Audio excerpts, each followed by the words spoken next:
नमस्कार विद्यार्थी मित्रांनो, तुमचं स्वागत आहे रायझिंग रँक कोर्समध्ये. आपण या व्हिडिओमध्ये 2026च्या चालू घडामोडी पाहणार आहोत, ज्याच्यामध्ये आपण 75 क्वेश्चन कव्हर केलेले आहेत आणि त्या पुढचे 100 पर्यंत आपण क्वेश्चन पाहणार आहोत. जर तुम्ही याच्या अगोदरचे क्वेश्चन्स पाहिलेले नसतील तर या चॅनलवर जाऊन फेब्रुवारी महिना 2026 चालू घडामोडी याच्यावरचे तुम्हाला व्हिडिओ मिळून जातील. ते व्हिडिओ पहा आणि मग या व्हिडिओला चालू करा. चॅनलला सबस्क्राइब करा. अशीच जर तुम्हाला खूप छान माहिती, क्वालिटी कंटेंट पाहिजे असेल, ठीक आहे. आणि आपण थोडाही वेळ न दवडता व्हिडिओला चालू करूया, कारण आपल्याला पूर्ण कॅटेगरी वाईज सगळं कव्हर करायचं आहे, बरोबर. आणि हे क्वेश्चन करूनच परीक्षेला जा. प्रश्न 76, प्रोजेक्ट हिमांक ची अंमलबजावणी कोणत्या संघटनेद्वारे केली जाते? सांगा. प्रोजेक्ट हिमांक कोण त्याची अंमलबजावणी करते? प्रोजेक्ट हिमांक याचा आन्सर आहे सीमा रस्ते संघटना, BRO, बॉर्डर रोड ऑर्गनायझेशन. काय करत आहे? याची अंमलबजावणी करत आहे प्रोजेक्ट हिमांकची, ठीक आहे. पुढचा क्वेश्चन, वर्ल्ड डिफेन्स शो 2026 चे यजमानपद कोणता देश भूषवेल? भारताचा पहिल्यांदा सहभाग आहे या वर्ल्ड डिफेन्स शो मध्ये. वर्ल्ड डिफेन्स शो कोणता देश? सांगा. सौदी अरेबिया, रियाद येथे काय होणार आहे? हा वर्ल्ड डिफेन्स शो होणार आहे. इंडियाचा पहिल्यांदाच काय आहे? सहभाग आहे. नेक्स्ट क्वेश्चन आहे, अग्नि 3 क्षेपणास्त्र काय आहे? सांगा. आता याच्याविषयी माहिती पण मी तुम्हाला इथे सांगितलेली आहे की पल्ला तिचा 3000 ते 5000 किलोमीटरचा आहे. तेवढी त्याची रेंज आहे. 3000 ते 5000 किलोमीटर पर्यंत ती जाऊ शकते. 1500 किलोमीटर एवढी पेलोड क्षमता, एवढा ती भार वजन घेऊन जाऊ शकते. 1500 किलोमीटर. काय आहे ती? जमिनीवर मारा करणारी बॅलिस्टिक क्षेपणास्त्र आहे अग्नि 3, ठीक आहे. न्यूज मध्ये होती. जमिनीवरून जमिनीवर बॅलिस्टिक म्हणजे काय? तिची अशी ही काय असते, अशी जमिनीवरून जाऊन हवेतून पुन्हा जमिनीवर येते. बॅलिस्टिक, याला बॅलिस्टिक मिसाईल म्हणतात, ठीक आहे. पुढचा question, international military adventure challenge cup 2026 चे आयोजन कोणत्या देशाच्या सैन्याद्वारे केले जाईल? याचा आन्सर मी तुम्हाला सांगितलेलं होतं, भारत. हा क्वेश्चन झालाय आपला, डबल आलेला आहे हा. भारत इस्रायल संरक्षण चर्चेदरम्यान, भारत आणि इस्रायल मध्ये एक संरक्षण चर्चा झाली. त्या चर्चेदरम्यान स्काय स्टिंग ज्याचा जो उल्लेख झालेला होता ते काय आहे? बघा, मी त्याची माहिती पण दिलेली आहे. त्याचा पल्ला 250 किलोमीटरचा आहे. 250 किलोमीटर पर्यंत ते जाऊ शकतं. मॅक 5 स्पीडने जाऊ शकतं, बरोबर. हे साऊंडच्या स्पीडशी रिलेटेड असतं. रिलेट करून हे मॅक 5 साऊंडच्या स्पीडच्या किती जास्त आहे? मॅक 5, ठीक आहे. काय आहे हे? सांगा. बियॉन्ड व्हिज्युअल रेंज, दृश्य रेषेच्या पलीकडील हवेतून मारा करणारे क्षेपणास्त्र, हे याचा आन्सर आहे. Sky sting. स्टिंग म्हणजे काय? असं स्टिंग, मधमाशी वगैरे पण स्टिंग करते ना आपल्याला, चावते, बरोबर. त्याला आपण स्टिंग करणं म्हणतो. मग 250 किलोमीटर म्हणजे फार रेंज काय पल्ला आहे असं पण नाही. BVRAM याचा लॉंग फॉर्म काय होतो? तर B for beyond, V for visual, R for range, air to air, air मधूनच टाकली जाते, एअर मध्ये एअर टू एअर मिसाईल आहे ही BVRAM. इस्रायलने डेव्हलप केलेली आहे. 250 किलोमीटरची रेंज आहे. मॅक 5 स्पीड आहे, ठीक आहे. पुढचा क्वेश्चन, गगनयान मोहिमेसाठी ड्रोप पॅराशूट, हे ड्रोप पॅराशूट जे तयार करण्यात आलं ते कोणी विकसित केलं? आपली गगनयान मोहीम सध्या खूप महत्वाची आहे, बरोबर. मग जेव्हा ते ॲस्ट्रोनॉट्स अंतराळातून येतील तेव्हा त्यांना उतरण्यासाठी एक ड्रोप पॅराशूट तयार केले आहेत फॉर इमर्जन्सी लँडिंग, बरोबर. मग त्या पॅराशूट कोणी विकसित केलं? तर DRDO आणि इस्रोनी. ऑब्व्हियस आन्सर आहे DRDO आणि इस्रो, ठीक आहे. प्रश्न 82, मोल्ट बुकचे वर्णन करण्यात आले आहे. म्हणजे मोल्ड बुक काय आहे? मोल्ड बुकचे वर्णन खाली केलं या 4 पर्यायांमध्ये. तर ते काय आहे मोल्ड बुक? सांगा. हे पण खूप चर्चेमध्ये होतं आणि नवीन आहे काहीतरी. विशेषतः AI एजंटसाठी डिझाईन केलेले सोशल नेटवर्क. आपलं कसं व्हॉट्सअप आहे, इंस्टाग्राम आहे, बरोबर.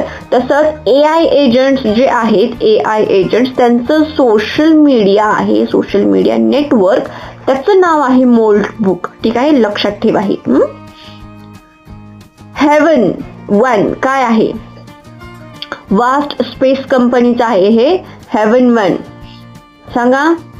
जगातील पहिले खाजगी अंतराळ स्टेशन अजून भारताचं गेलेलं नाहीये, चायनाचं गेलंय आणि एक इंटरनॅशनल स्पेस स्टेशन आहे आणि त्याच्यानंतर हे जगातील पहिलं खाजगी असणार हे पहिलं आहे अंतराळ स्टेशन. ठीक आहे.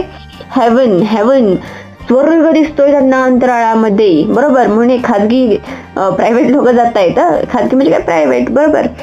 फर्स्ट प्रायव्हेट स्पेस स्टेशन आहे इन द वर्ल्ड. ठीक आहे. हेवन. बायोलॉजिकल ई ही कोणत्या आजारावरील लस आहे? सांगा. Biological E. आताच USA फूड ड्रग्ज जी असोसिएशन आहे त्यानं अप्रुव्हल दिलं आहे या तोंडावाटे देण्याची लस आहे पोलिओची, म्हणून ती न्यूज मध्ये होती. कोणी विचारलं, कोणी म्हणजे जर परीक्षेमध्ये क्वेश्चन आला बायोलॉजिकल ई ही कोणत्या आजारावरील लस आहे तर पोलिओ आजारावरील आहे आणि तोंडावाटे ती दिली जाते. चंद्रावरील अधिवासापासून प्रेरित अंतराळ मोहिमेत भाग घेतल्यानंतर भारताचा सर्वात तरुण पुरुष अॅनालॉग अंतराळवीर कोण बनला आहे? सांगा. आकाश स्पेस स्टुडिओच्या अंतर्गत त्यांनी सहभाग घेतलेला होता.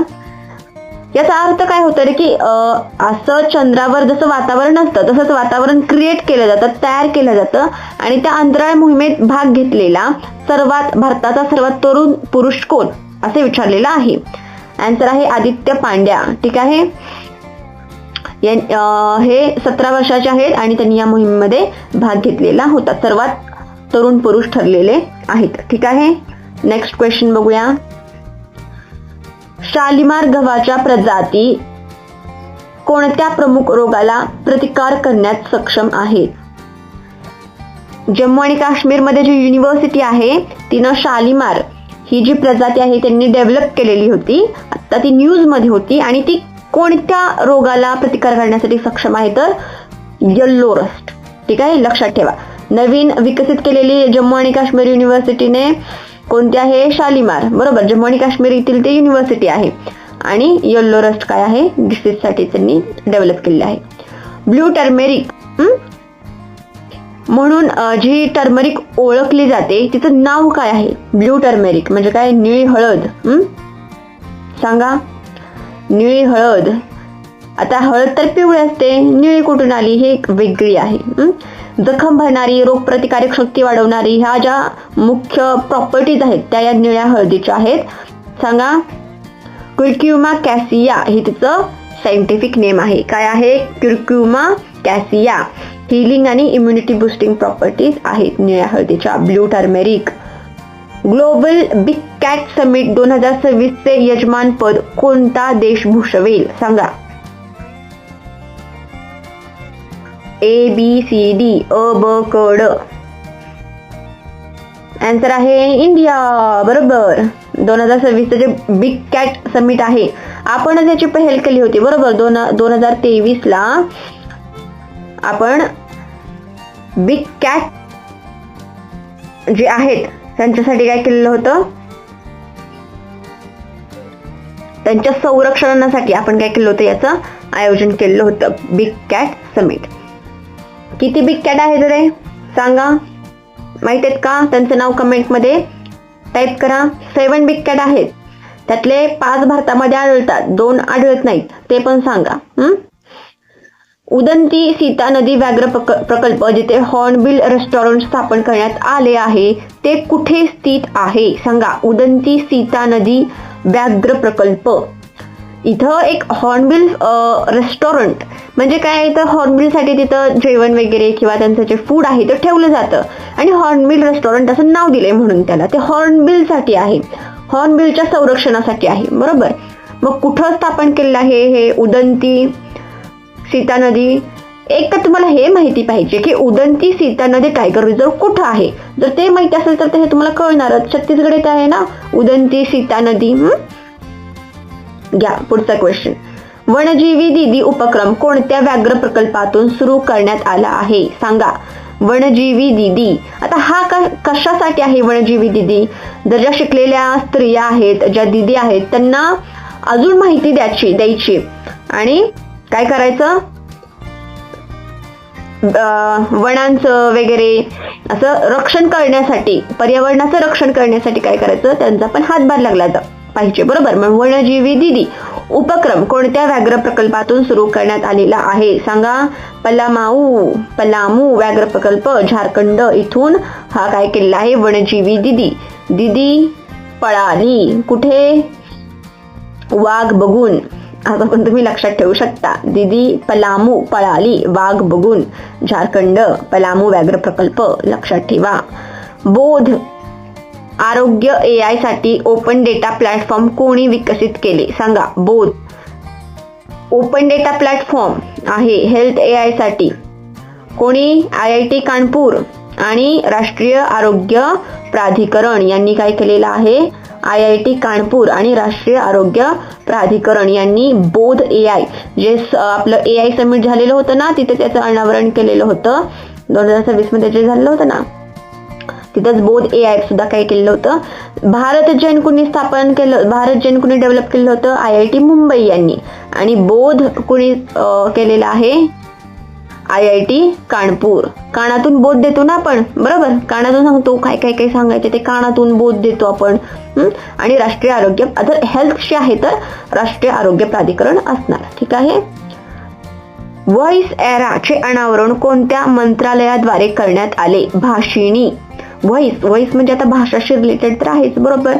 व्हॉइस एरा चे अनावरण कोणत्या मंत्रालयाद्वारे करण्यात आले सांगा.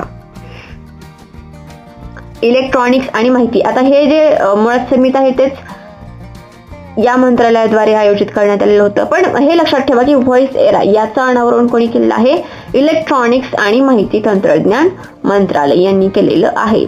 पॅक्सिलिका काय आहे सांगा. पॅक्सिलिका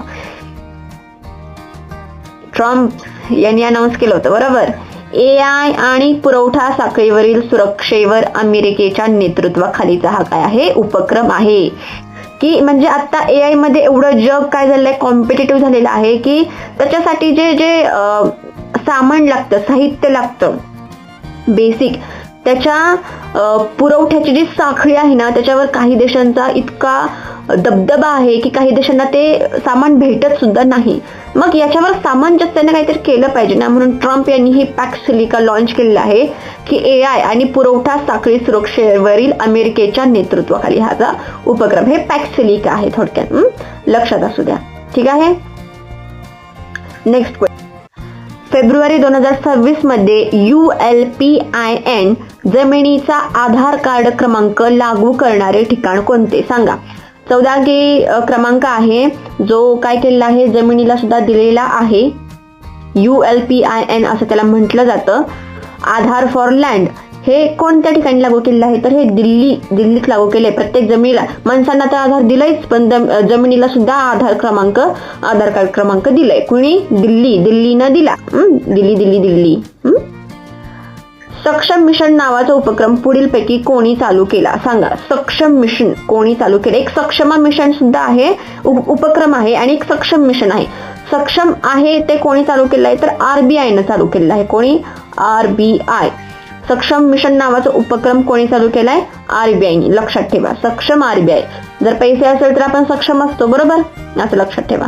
बँड महोत्सव कुठे आयोजित करण्यात आला. बँड, सबके बँड बजाएंगे मुंबई वाले. ठीक आहे, मुंबई बँड महोत्सव लक्षात ठेवा. बँड महोत्सव कुठे आयोजित करण्यात आला, मुंबई.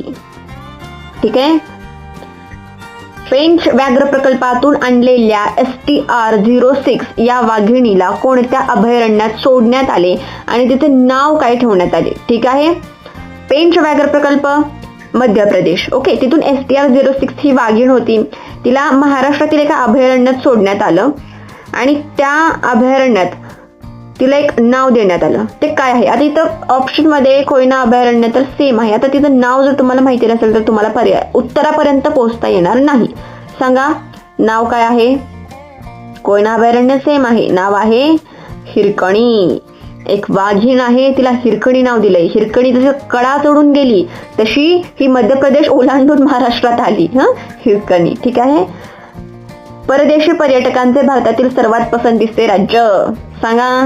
हम महाराष्ट्रीयन. महाराष्ट्र सर्वात पसंतीचं राज्य ठरलेलं आहे. लक्षात ठेवा, लक्षात राहतंय, हे लक्षात राहतंय. आता बघा, सक्षम उपक्रम कशाशी संबंधित आहे? आपण सक्षम उपक्रम बघितला, जो RBIने लॉन्च केलेला होता. सक्षमा कशाशी आहे? तर हे कायद्याशी रिलेटेड आहे. महिलांमध्ये कायदाविषयक जनजागृती करण्यासाठी, महिलांमध्ये कायद्याविषयी, जर महिलांना कायद्याविषयक माहिती असतील तर त्या काय होतील? सक्षम होतील, सक्षमा होतील. बरोबर. तर सक्षम पैशाने होतो आणि कायद्याने आपण सक्षमा होतो. फक्त लक्षात ठेवण्यासाठी सांगते हे मी तुम्हाला. क्वेश्चन 100. कोणत्या राज्य सरकारने पॅलिएटिव्ह केअर या सेवेला अत्यावश्यक दर्जा देण्याचा ऐतिहासिक निर्णय घेतला आहे? सांगा, कोणत्या राज्य सरकारने पॅलिएटिव्ह केअर या सेवेला अत्यावश्यक दर्जा देण्याचा ऐतिहासिक निर्णय घेतलेला आहे? आन्सर आहे महाराष्ट्र सरकार. महाराष्ट्र सरकारने हा ऐतिहासिक निर्णय घेतलेला आहे, अत्यावश्यक दर्जा दिलेला आहे. म्हणजे पहिले तर पॅलिएटिव्ह केअर होतीच की, पण त्याला अत्यावश्यक दर्जा देण्याचं काम, हा निर्णय कोणत्या सरकारने घेतलाय? तर महाराष्ट्र राज्य सरकारने घेतलंय. आपण हे 100 क्वेश्चन्स पूर्ण केले आहेत. नेक्स्ट 50 क्वेश्चन जे आहेत ते आपण पुढील व्हिडिओमध्ये कव्हर करणार आहोत. ठीक आहे. मग सगळ्या कॅटेगरीज व्यवस्थितपणे क्वालिटीपूर्ण कंटेंट सहित ऐकण्यासाठी तुम्ही तयार आहात ना? आणि हा कंटेंट करून जावा, परीक्षेला 100% यातील क्वेश्चन येतील. भेटूया पुढच्या व्हिडिओमध्ये.